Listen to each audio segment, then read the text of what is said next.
What is up, everyone? Movie Worm back again with another review roundup. This is just me going over a few movies and giving them my little mini reviews, if you like. These are movies that I wanted to catch up on before the end of the year that I kind of missed, or ones that I've just recently watched that have just come out.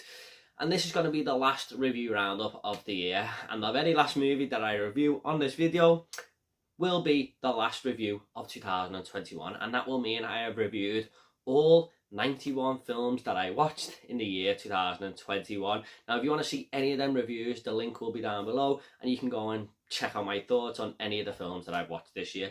Without further ado, let's get into it with the first film. One that was really on my radar, but my local cinema wasn't showing it, but I have finally seen it, and that is Resident Evil: Welcome to Raccoon City. Now, this was one of my most anticipated movies of the entire year. I really wish Odeon would have got hold of this. It was the same with Spiral. I was so looking forward to that movie back in May, and they didn't get hold of that either. I really hope they up their game a little bit in future, because every other cinema chain seems to get these movies, but what can you do? But this, it basically tells the story of all our favourite characters from the game, and the game is one of my most loved franchises, and that's why I was looking forward to this movie so much. And this tells the story of Leon, Claire, Chris and Jill Valentine all trying to fight off a bunch of zombies in Raccoon City. Going off the images that were released beforehand, and then a lot of people seeing it and saying it was actually a terrible movie, when I finally got to watch it, I held no hope whatsoever. This is another reason why you should just judge film for yourself. Now, what I really liked about this is it stuck to the formula of the games for the most part. Unlike the other Resident Evil movies we have, combining the first and second game here into one story actually really worked for me. I like it when the movie jumped between the mansion and the police station, which were in fact almost identical to the locations in the video game. It feels like fan service, but fan service done right. I was looking at the reception of the police station or the hallways of the house and just thinking, I've been here before. The actual set design was awesome. And we get a lot of great moments from the game as well. If you remember the first Resident Evil game, that famous cutscene where we see someone munching on a body on the floor and Chris goes over to investigate and this zombie just turns its head really slowly. That was done to perfection here, I thought. We also get the lorry driver from Resident Evil 2. You remember in the intro, who gets bit and he's driving like a madman, causing mayhem around Raccoon City. I thought there was some great nostalgic feels here, and I was all for it. If you're a fan of these Resident Evil games, you're going to recognise some of these moments in this movie. There's also a ton of 90s throwbacks here with the music and mentions of blockbusters, video store, etc. And I was all for that. However, if you're not a 90s kid or a fan of these games in general, I can see this movie being very dull and generic to that type of crowd. However, I do also have some concerns myself with the rest of the visuals for the movie here. The zombies look really good with cool makeup design, I feel, and the blood and gore was decent enough. But man, some of the CGI, especially on the zombie dogs, was amongst the worst I had ever seen. It was like PS5 and PS1 graphics combining at times. Okay, that's my attempt at connecting video games and movies, but you get what I mean. It was just a bit of a mismatch. One of Resident Evil's biggest positives is its characters. I was surprised to know going in that we were going to get all four here in one movie.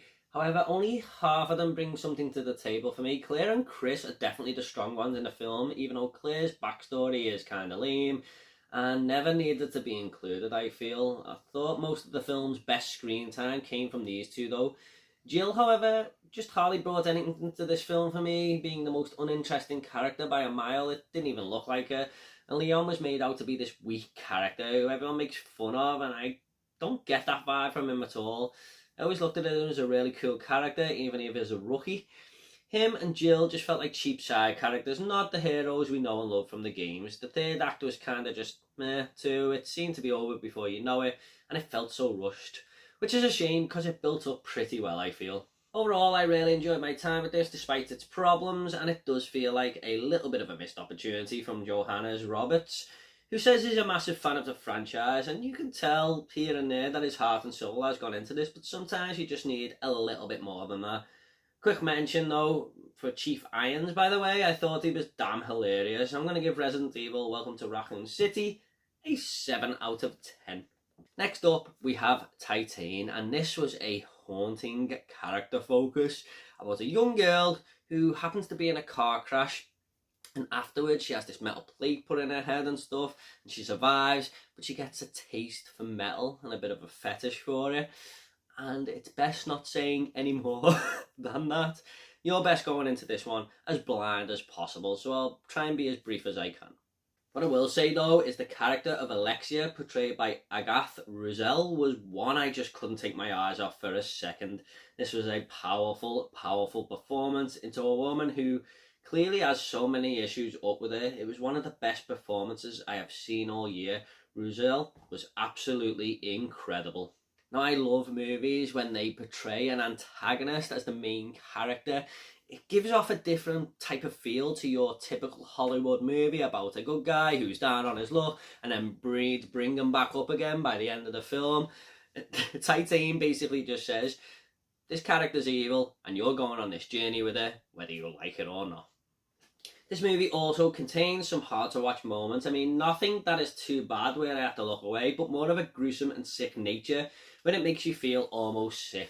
Julia Ducournau, I hope I'm pronouncing that correctly, is not afraid to go to these levels like we have seen with the movie Raw, and I'm so happy that she does because her movies are just a breath of fresh air. Not only does she go to these levels though, she is showing us what she can do as a filmmaker too. It's not all about the shock value because this movie is brilliantly shot. There's a scene in the car showroom where I was just like, wow, the whole thing was so well done until its very strange scene climax. But it was visually great to see what she did there. Can't wait for the next film that she does. Speaking of the visuals, there is a transformation that a character goes through in this, and I honestly couldn't believe it was the same person. It was amazing to see, and again, something that is not in everyday movies. It was actually a fucking fiat that this movie played out as well as it did in that department. You also have a great supporting actor here, played by Vincent Linden, who is going through his own struggles, and without mentioning too much about his character, it was just another powerful performance in a powerful film. I thought he was awesome here. By this way, the soundtrack is cool as fuck here. I never got tired of any of the music that Julia put in. It was just so kick-ass. It just fit the film so well. My biggest gripe with Titane is that the first act totally outweighs the next two. I thought the first 30 minutes of this was going to lead me on to be a 10 out of 10 movie. Seriously, but it does slow down its pace and becomes something else. It's not bad where it does go at all though. In fact, it keeps you gripped to the end and you want to know the outcome of this story. But it definitely has a change of pace and settles itself down. Out of all the films I've watched in 2021, this is the one that I want to rewatch the most. I think this could definitely be a grower on me in future. But for now, I'm going to give Titane an 8 out of 10. Next up we have Encanto, another one I missed at the cinema unfortunately, but it has just dropped on Disney+. Man, what a great service they provide these days. There's so much great content on there. This tells the story of a young Colombian girl who, frustratingly for her, is the only one in her family without magical powers. I thought this was a cool little concept, but that's Disney for you. They always come up with original ideas, even if they do use the same formula for their story paths. It's a winning formula though, so why change it, right? Encanto is no different really. You can kind of predict the outcome, as Disney played a safe bet once again. Like I said though, it is a winning formula, as it just works for a lot of people and especially young audiences. Works for me, I'm not going to lie. However, one thing that did strike me more than anything here is the villain. There isn't one. After all the famous Disney villains we've had, to the company starting to play it safe with making the villains have a good past or outcome at the end of their films, Encanto doesn't even contain one. I suppose it didn't really need one when you watched the entire thing, but this really did strike me as a bit odd. Sure, there's a few background bad guys here and there, but not a main character in the role. Sad note, not a negative, just thought I'd mention it. Of course, this wouldn't be an animated movie review without mentioning the visuals and the animation, of course.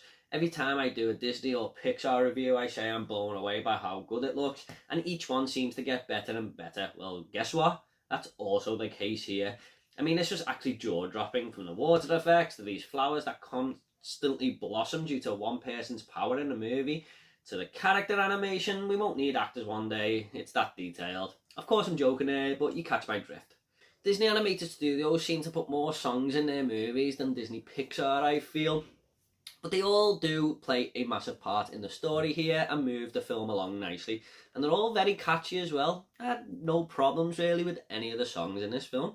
Now, this had a bunch of cool characters, although one girl walking around with a weather cloud over her head as a power really got annoying at times. And there wasn't just any point to her character, but none of them are really going to be remembered after the movie, apart from maybe Mirabelle, our main protagonist, who really leads the film well. However, she's not exactly going to go into the classic books like Ariel or Mulan. Overall, I thought this was a decent entry for Disney in their 60th animated feature, but I think I did expect a little bit more, especially going by how good Raya was at the start of the year. But for now, I'm going to give Encanto a 7 out of 10.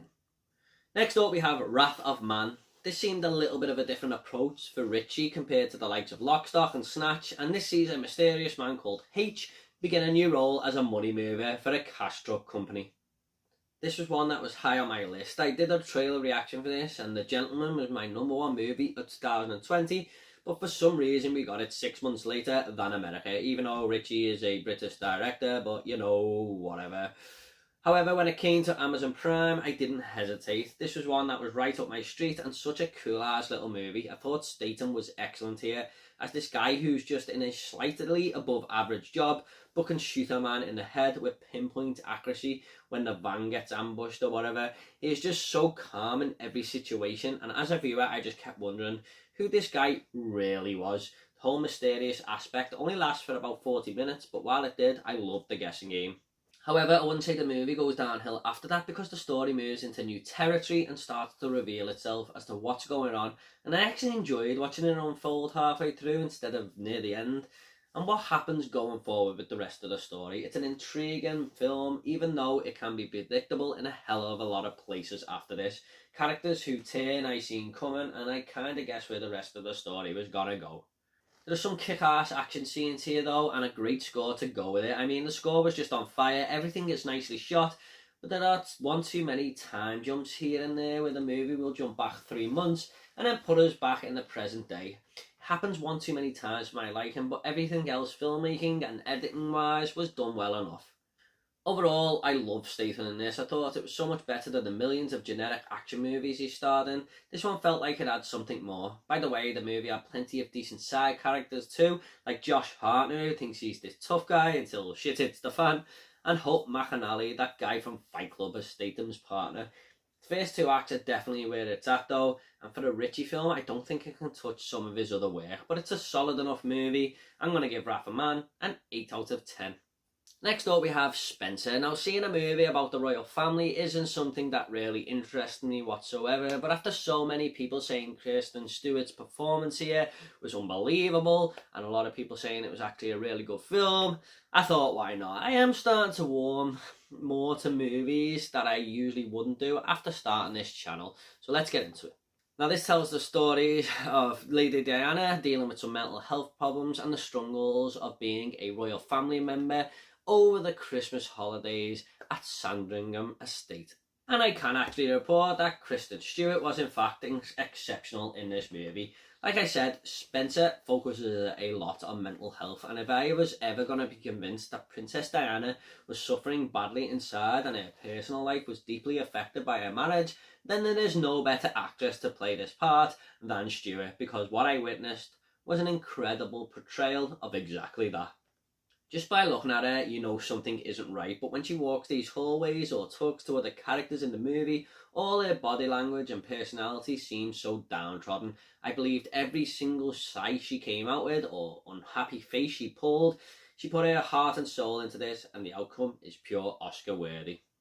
Added to how she is coping is the music that has been composed by Johnny Greenwood. Talk about powerful. This film plays on this a lot and fits each scene in it perfectly. Both Stewart and Greenwood come together here to create the perfect portrayal of Diana in what this movie is going for. With this movie taking place over a couple of days and Diana just being really sad all the time and just walking around this estate with these long shot sequences, it can be a little bit of a grim watch at times. Gripping, but grim. But this movie isn't going to be for everyone. Also, as a side note, if this is how the royal family really are in real life, not saying they are, but I feel for anyone who marries into them because it just looks such a grim reality to me. The absolute best thing about Spencer though is how it gets its point across about mental health and how serious it can be for literally anyone, no matter how rich or poor. I'm going to give Spencer a 7.5 out of 10. Next up we have South Park post-COVID. South Park, my old friend. And this takes place 40 years after COVID and how Kenny, Cartman, Stan and Kyle are dealing with the situation in their 50s. Wow, it was really strange to see these characters we know and love walking around as older men, but it was also brought a fresh change. I don't know if they've done this in the series yet, as I haven't kept up with every episode, but for me it was so fun to see how they turn out. Cartman actually being a Jew and Kyle being a bigger arsehole than Cartman ever was.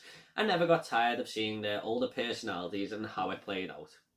The genius of South Park is in here with Trey Parker and Matt Stone yet again coming up with current situations to tell a story. I actually sat there thinking, wow, this could actually be our future. They don't hold back in any department either. So yeah, it's one of them. It's a grim reality that could actually happen. This made-for-TV movie, or whatever you want to call it, was such a fun hour of entertainment, and 20 years later still makes me laugh so hard. The jokes are just on point and makes fun of the current state of social media a lot, which I could just relate to so much. I wasn't too sure on this version of Cartman, but seeing Kyle constantly get annoyed with how calm and how much of a great person Cartman has become was my favourite part of this. It's like he's pissing him off, even when he doesn't mean to. It was great to return to this, especially with the characters being older, and I had a ton of fun. It has a cool little story attached as well, and it does end on a bit of a cliff edge, so hopefully we get a part 2 pretty soon. I'm going to give this an 8 out of 10. Next up, we have In the Heights. Now, this is just going to be a pretty quick review because this has been out for a while. I think it came out in March or April, and I'd give it a miss because I'm not a big musical person, but I recently watched La La Land and West Side Story and enjoyed the hell out of both of them, especially La La Land. And I know this is highly regarded by a lot of people. It seems to be high on a lot of people's movie lists for the year. So I thought, why the hell not? Even though I don't think it's as good as them two films, it was still a decent movie. Now, this tells the story of a young man wanting a better life and trying to get out of Washington Heights where he feels he has become trapped. The music here was great and arguably has better tunes than West Side Story, but I definitely preferred the latter story. I wasn't too invested in this main character here, and I just couldn't find myself, getting on board with him mainly. I just found myself waiting for the next song to come on most of the time. However, the music does tell a lot of the story, so I guess it works that way around. In fact, it tells a hell of a lot, and this is what In the Heights does best. It tries to move things along while playing these really catchy sounds. The whole look of this neighbourhood was on point too. Everything looked exquisite, to be honest. And I actually watched this on 4K, and it was definitely one of the best looking 4Ks I've watched. It was mainly the story and characters where this lacked for me. I just couldn't latch onto them as much as I wanted to, but I'm glad I saw it before the year's end. I'm going to give In the Heights a 7 out of 10. Okay guys, I hope you all enjoyed this review roundup. There is me, reviewed every single movie that I've watched in 2021. There are a couple I wanted to see, like House of Gucci, Antlers and stuff, but I just missed them. Hopefully I will get into them, but I do have some movie lists coming. Top 10 movies of the year, top 5 most surprising, top 5 most disappointing. And I'm going to be ranking every movie that I've watched this year in one big video as well, so look out for that. But if you want to see any of my movie reviews from 2021, like I said at the start of the video, they will be down below. And if you want to comment about any of these films, let me know and I'll get back to you all, I promise. Take it all easy guys, I'll see you all next video.